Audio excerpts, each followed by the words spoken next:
Hello aspirants. I hope you all doing well. Buddhism हम complete कर चुके हैं, अब हम देखते हैं जैनिज्म। कुछ बच्चों ने कहा था कि ये 5 पार्ट्स में बनाने की क्या जरूरत थी। देखिए, मैं कोशिश ही कर रहा था क्योंकि देखिए, मैं लेक्चर को जबरदस्ती लंबा नहीं खींचता। लोग वॉच आवर्स के लिए 1 घंटे 2 घंटे तक भी उसको खींच सकते थे, छोटे छोटे पार्ट को। पीडीएफ ले आओ, इरेलीवेंट वर्ड्स लिख दो, सेंटेंसेस लिख दो लंबे लंबे। बट उससे ना तो बच्चे का अटेंशन रहता है वीडियो पे, और ना ही वो उस चीज पे फिर ध्यान दे पाता है। ओके। और जबरदस्ती लंबा खींच के उसका जो फोकस होता है उसको आप इधर उधर डिस्ट्रैक्ट करते हो। इसलिए मैं जो भी लिखता हूँ या एक एक बात जो बता रहा हूँ, सिर्फ पॉइंट टू पॉइंट बातें हैं जो हमें एग्जाम में जरूरत पड़ेगी। कोई रेलिवेंट बातें नहीं है, कोई फालतू के स्टफ्स नहीं है। ऑलराइट, तो मेरी कोशिश ये होती है कि आपका माइंड फैक्ट्स को और इस तरह की चीजों को ज्यादा से ज्यादा 15-20 मिनट ही एब्जॉर्ब कर सकता है। वरना इतनी टर्मिनोलॉजीज अगर मैं बता दूंगा आपको तो आप फेडअप हो जाओगे। ओके, इसलिए मैंने उसको पार्ट से बनाया था। बट मैं कोशिश करूंगा कि जैनिज्म को मैं 2 पार्ट्स में कंप्लीट कर दूं। वैसे ये है भी छोटा तो शायद हो भी जाएगा। चलिए, पहले तो जब मैं आपको बुद्धिज्म पढ़ा रहा था तब मैंने आपको कुछ बातें बताई थी कि ये जो दोनों रिलीजन है, ये एक तरह का क्या था कि प्रिवेलिंग सोसाइटी जो थी उसके अगेंस्ट रिएक्शन था। ऑलराइट। जैसे अगर हम वर्ना सिस्टम की बात करें तो इसमें 4 पार्ट्स में डिवाइड किया गया था सोसाइटी को। ठीक है, सबसे ऊपर थे Brahmins, second was Kshatriya, third was Vaishya and fourth was Shudra. Right. तो अब ब्राह्मण सारे प्रिविलेज ले रहे थे। ओके। एजुकेशन पे इनकी मोनोपोली थी। सबसे सोसाइटी में हाई स्टेटस, कोई टैक्स नहीं देना और सारे प्रिविलेजेस एंजॉय करना। क्षत्रिय, ये रूलिंग क्लास थी। ये वॉर लड़ते थे, ये बैटल में जाते थे, ये अपना खून बहाते थे, और रिटर्न में इनको टैक्स लेने का राइट मिला था। ओके। और ये भी एक तरह से अच्छी खासी लग्जरी की लाइफ जी रहे थे। ठीक है। थर्ड स्ट्रेटा पर आते हैं हमारे वैश्य, जो कि ट्रेड या तो ट्रेड कर रहे थे, ट्रेड एंड कॉमर्स। ठीक है। या फिर एग्रीकल्चर में इन्वॉल्व थे। तो एनी हाउ कहीं ना कहीं पूरी की पूरी इकोनॉमी जो थी वो ये लोग रन कर रहे थे। लेकिन इनका सोशल स्टेटस थर्ड नंबर पे आ रहा है। इन्हें वो प्रिविलेजेस नहीं मिल रहे हैं जो ऊपर के 2 लोगों को मिल रहे हैं। जबकि कोई भी किंगडम, कोई भी कंट्री अपनी इकोनॉमी की दम पे पावरफुल बनता है। अगर आज यूएसए पावरफुल है तो उसकी इकोनॉमी की वजह से, ना कि मिलिट्री की वजह से। पहले आप इकोनॉमिक पावर हाउस बनते हो, इकोनॉमी को एज अ बेस यूज करके आप मिलिट्री पावर बनते हो। चाइना पहले अपनी इकोनॉमी को स्ट्रॉन्ग किया, उस बेसिस पर फिर उसने अपनी मिलिट्री को इन्वॉल्व स्ट्रॉन्ग किया। ओके। सो कहने की बात यह है कि ये किंगडम पूरा सर्वाइव कर रहा है इकोनॉमी पे, इकोनॉमी चला रहे हैं वैश्य। बट जब बात सोशल रिस्पेक्ट की आ रही है तो इन्हें 2 वर्ना से नीचे रख दिया गया। लेट्स कम टू शूद्र। इनका सिर्फ एक ही पर्पस बताया गया इनको कि आपको हायर वर्नास की सेवा करनी है। You have to serve higher varnas. और ये हमें देखने को मिलते हैं स्लेव्स के फॉर्म में।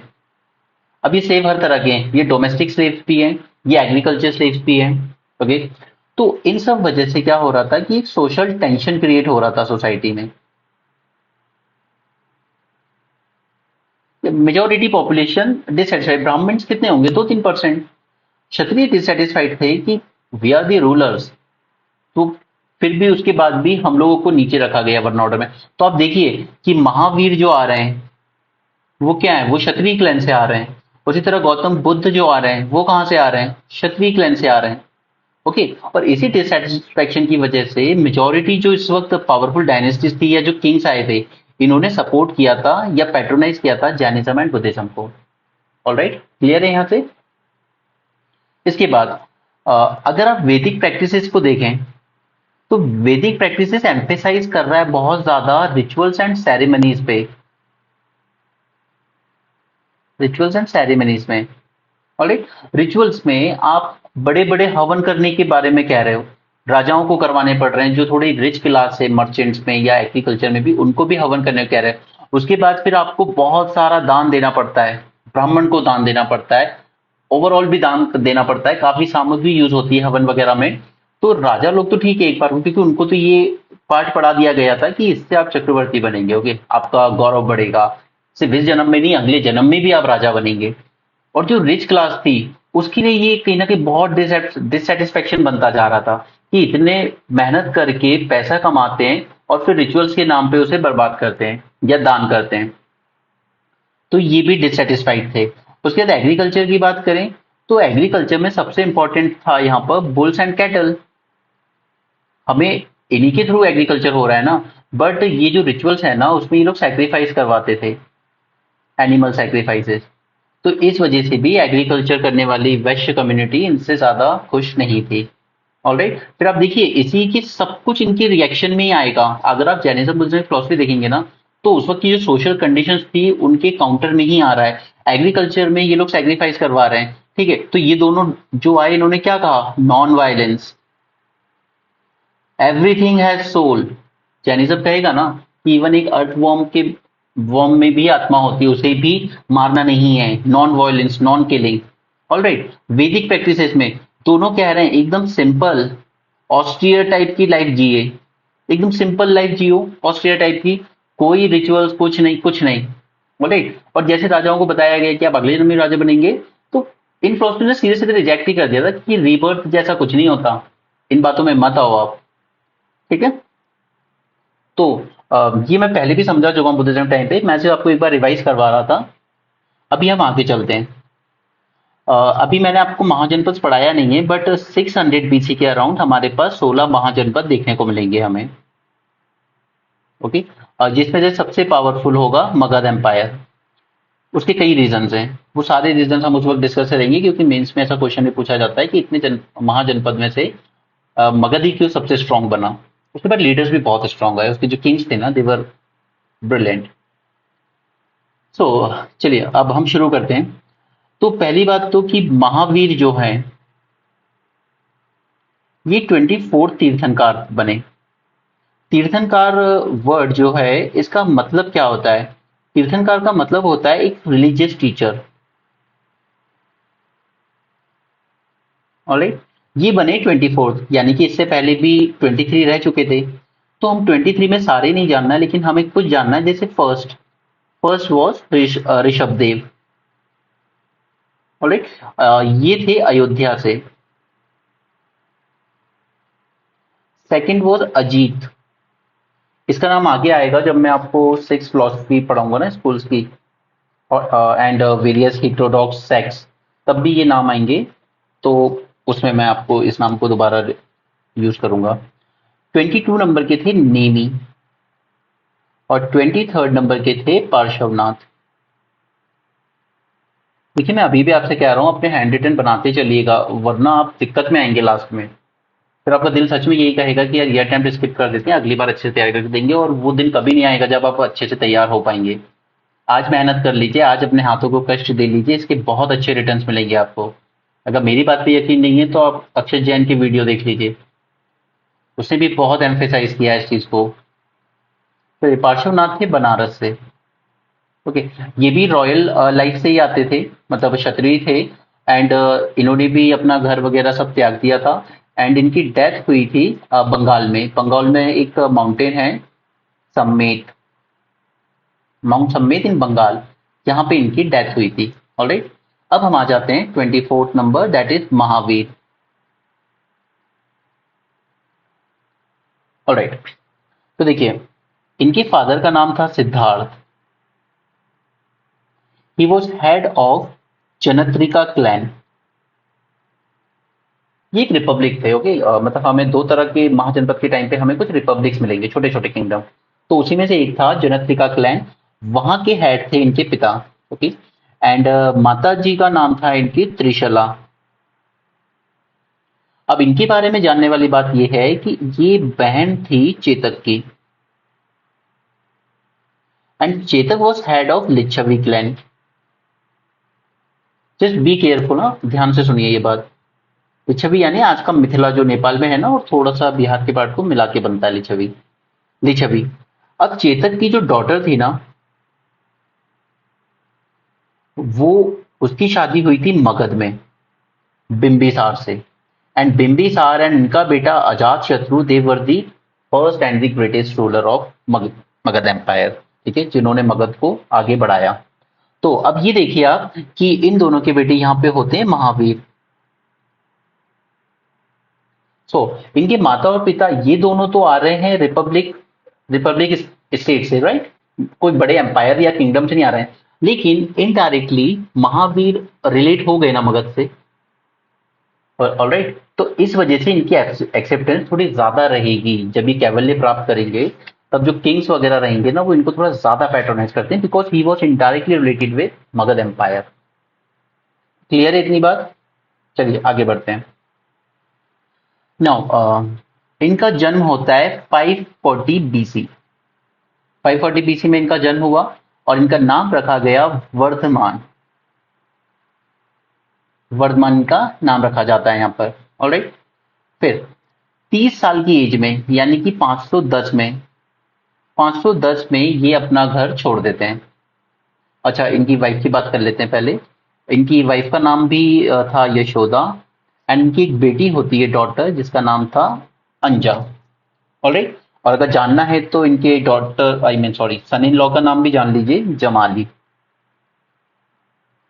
इसे मैं ऐसे ही बता रहा हूँ क्योंकि मैंने आपसे कहा था ना, हर स्टूडेंट एक बैकअप रखता है, चाहे स्टेट पीएससी देना हो या कुछ और देना हो, तो वहां इस तरह के क्वेश्चन आ जाते हैं, ऑलराइट। चलिए आगे बढ़ते हैं। तो 510 में ये अपना घर छोड़ के बन जाते हैं एसेटिक। उसके बाद 12 साल तक इधर उधर वॉन्डर करने के बाद 498 में, 498 बीसी में इनको प्राप्त होता है एनलाइटनमेंट, जिसे कहते हैं कैवल्य। कैवल्य, कैवल्य का मतलब होता है perfect knowledge.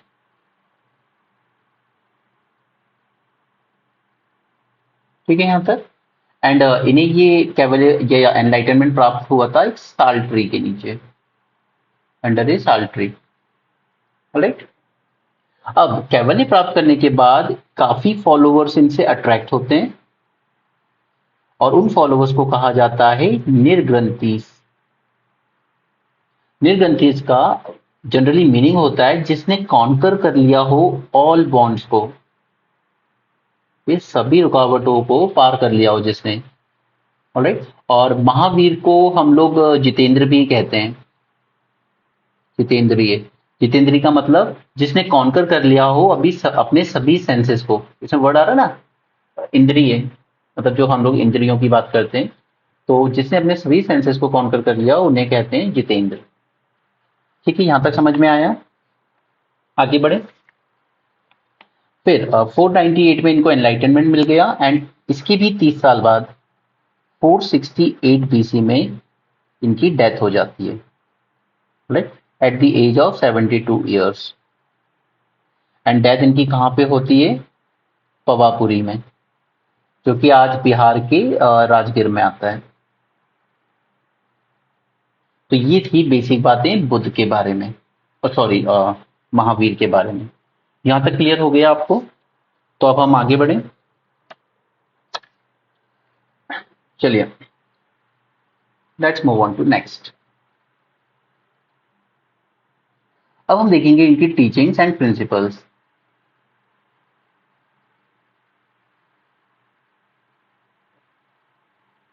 Next heading, teachings and principles. तो सबसे पहले हमें जानना होगा थ्री ज्वेल्स के बारे में, या इसे कह लीजिए कि रत्नात्रय भी कहते हैं, या त्रिरत्न कह लीजिए। आप कोई भी वर्ड अलग अलग बुक्स में देख सकते हैं, रत्नात्रय या त्रिरत्न या थ्री ज्वेल, ऑलराइट। तो हम थ्री ज्वेल की बात करते हैं। पहला है सम्यक दर्शन।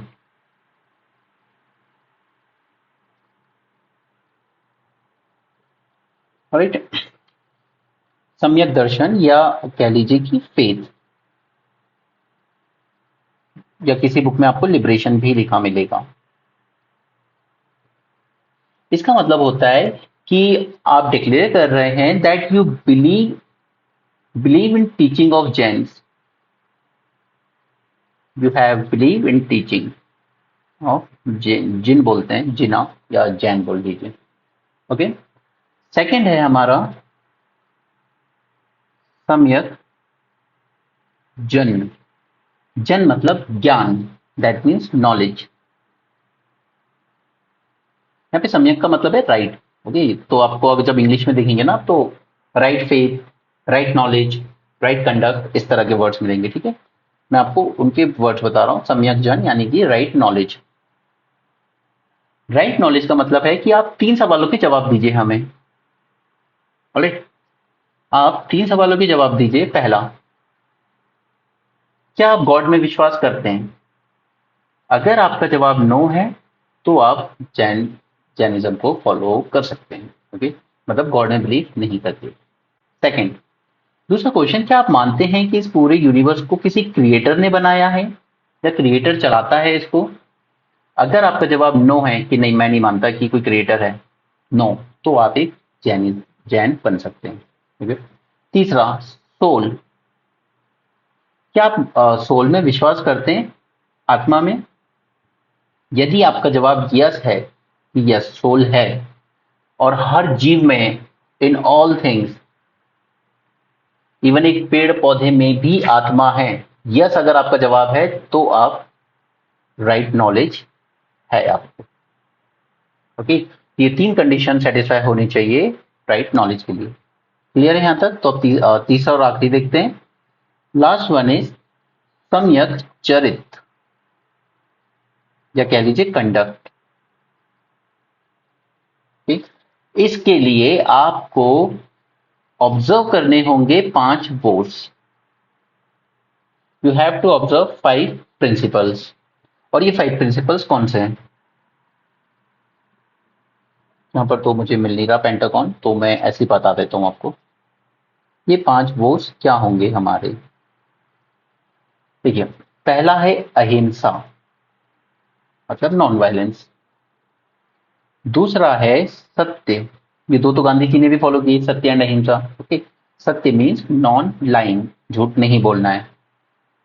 अस्तेय मीन्स नॉन स्टीलिंग, चोरी नहीं करना। ठीक, अस्तेय। और चौथा है अपरिग्रह, दैट मीन्स नॉन पोजेशन। आपको कोई प्रॉपर्टी, कोई वेल्थ कुछ नहीं बनाना है, अपरिग्रह। Alright, and last and the fifth one ये है जो महावीर ने एक्सेप्ट किया था। बाकी सब पहले से थे, बाकी के 4 पहले से थे। Fifth one was added by Mahavir and that is Brahmachari, that is celibacy. अब देखिए, लोग कहते हैं ब्रह्मचारी ब्रह्मचारी मतलब कभी जीवन में शादी ना की, ऐसा नहीं है। ब्रह्मचारी का मतलब वो आप किसी भी एज में बन सकते हो, आप कभी किसी भी एज से फॉलो कर सकते हो। ओके, चाहे बुद्ध हो या महावीर हो, इन सब ने शादी की, बच्चे हुए, उसके बाद घर छोड़ा, फिर ब्रह्मचर्य को अपनाया। तो ऐसा कुछ नहीं है कि ब्रह्मचर्य यानी जैसे हम हनुमान जी को मानते हैं कि जिन्होंने कभी शादी नहीं की, ऐसा नहीं है। ब्रह्मचर्य आप लाइफ के किसी भी स्टेज पे फॉलो कर सकते हो। तो 5 वोस, ओके, कंडक्ट राइट कंडक्ट के लिए आपको 5 वोस फॉलो करने होंगे। अहिंसा, सत्य, अस्तेय नॉन स्टीलिंग, अपरिग्रह एंड ब्रह्मचर्य। तो ये समझ में आ गया आपको? तो आई होप कि आपको ये तीनों टर्म्स क्लियर हो गए अब तक। सम्यक दर्शन, सम्यक जन एंड सम्यक चरित। ऑलराइट, तो अब आगे बढ़ते हैं। मैं इस लेक्चर को थोड़ा लंबा ही कर रहा हूँ क्योंकि मैं खुद चाहता हूँ कि ये 2 पार्ट्स में ही खत्म हो जाए तो बेटर होगा। हम्म, चलिए पहले मैं आपको एक बता देता हूँ। आपने शादवाद सुना होगा ना? साध्यवाद, इसका मतलब यही है कि देखिए, कुछ भी आप सर्टेनिटी के साथ नहीं कह सकते वर्ल्ड में। कुछ भी सर्टेन नहीं है इस वर्ल्ड में। सब कुछ चेंज होता है एज पर दी कंडीशन या सर्कमस्टेंसेस। ये जो शादवाद स्कूल था ना, वो यही कहता है कि आप कुछ भी सर्टेनिटी के साथ नहीं कह सकते हो। इसलिए आप जब भी कुछ कह रहे हैं तो प्लीज यूज कीजिए वर्ड स्यात्, मतलब अपना संस्कृत वर्ड हम लोग जो या आप हिंदी में जो बोलते हैं शायद, तो अब वो वही कह रहा है, स्यात् वर्ड आप यूज कीजिए, क्योंकि आप कुछ भी सर्टेनिटी के साथ नहीं कह सकते इसमें। ऑलराइट, इसको रोक दें क्या या कंटिन्यू करें अभी? हम्म, चलिए कंटिन्यू करते हैं। थोड़ा सा और मैं आपको बता देता हूँ कुछ इंपॉर्टेंट स्कूल्स की। एक और फिलोसफी निकल के आती है, अनेकांतवाद। अनेकांतवाद ये सजेस्ट करता है that knowledge is of infinite characteristics. जो नॉलेज है हमारा इज ऑफ इनफाइनाइट कैरेक्टरिस्टिक्स। इसलिए उसके वर्ड में ही आ रहा है अनेकांत। आप कभी भी नॉलेज को पूरा गेन कर ही नहीं सकते, उसकी बहुत कैरेक्टरिस्टिक्स हैं। इसलिए हम लोग भी यूपीएससी में कहते हैं कि कभी आप पूरा सिलेबस कवर नहीं कर सकते, तो जो ज्यादा पूछा जा रहा है एग्जाम्स में उस हिसाब से पढ़िए, लिमिटेड पढ़िए। ये यूट्यूबर्स की बातों में मत आइए कि एक छोटे से पोर्टल भी लॉन्च हुआ होगा ना, तो उस पर वो 15 मिनट का वीडियो बना के आपका टाइम वेस्ट करते हैं। Don't waste your time with that. Okay, next एक और स्कूल हमें देखने को मिलता है, न्यायवाद।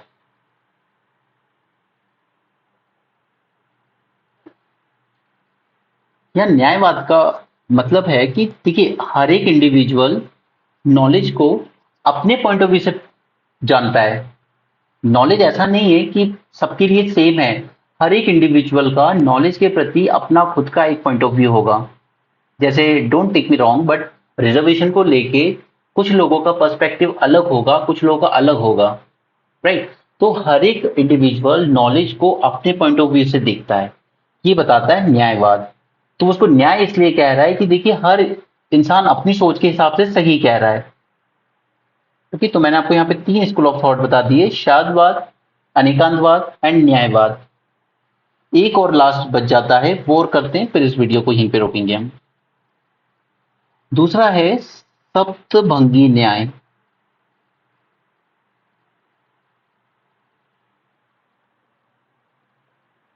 अब सप्त का मतलब क्या होता है? 7। तो वो यहाँ पे यही कह रहा है कि there are 7 point of view to understand the knowledge. कि आपकी नॉलेज जो है उसका ऑब्जेक्ट क्या है, उसका ऑब्जेक्टिव क्या है, ये समझने के 7 पॉइंट ऑफ व्यूज हैं। तो दिस इज सप्तभंगी न्याय। ऑलराइट, तो हमने 4 स्कूल ऑफ थॉट देख लिए। उसके पहले हमने 3 वॉर्स देख लिए थे, और फिर हमने सबसे पहले सिचुएशन देख ली थी कि कैसे जैनिज्म आया आगे। जैनिज्म बुद्धिज्म दोनों के लिए वो सिचुएशन सेम है, तो अगर कभी भी क्वेश्चन आता है तो आपको वही पॉइंट्स वहां भी लिखने हैं जो आप यहाँ लिख रहे हैं। ओके, सो ठीक है, अभी इस वीडियो को हम यहीं रोकते हैं, पार्ट 2 में हम इसको कंप्लीट कर देंगे। So thanks for joining.